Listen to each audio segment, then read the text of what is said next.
Bonsoir, Mesdames et Messieurs. Fin de session parlementaire pour nos députés à l'Assemblée nationale. Mais avant les vacances, on fait le bilan du travail accompli. Claude Bachand, député libéral, a rencontré les journalistes locaux à cet effet. T'sais, même quand ça va mal, il y a un principe qui est important, c'est il faut continuer à gouverner pareil. C'est pas parce que ça va mal, c'est pas parce que sur le plan financier dans notre famille, on décide d'arrêter d'élever nos enfants. Puis c'est pas parce que ça va mal dans un voyage qu'on décide d'abandonner. Mais le gouvernement, c'est un peu pareil. Moi, je me dis, quand ça va mal, il faut pas lâcher. C'est ce que les gens nous ont dit, tu sais.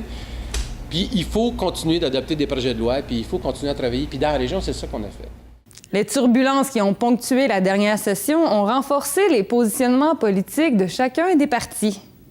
Il y en a d'autres qui disent, il faut pas que vous lâchiez en parlant du gouvernement en général. Puis bon, bref. C'est pas important que ce message-là soit un message unanime, mais ce qui est clair, c'est que moi, j'ai senti qu'il y avait l'unanimité dans la livraison du message. Ici même, à Victoriaville, nous avons été les témoins d'un des moments culminants du conflit étudiant.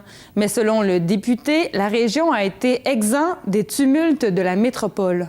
Moi, effectivement, ce que je dis, c'est que non, j'ai pas senti qu'il y avait de crise à Victoriaville, puis ni dans le comté d'Arthabasca. Franchement, il faut être... Je sais pas, là... Il faut avoir beaucoup d'imagination pour...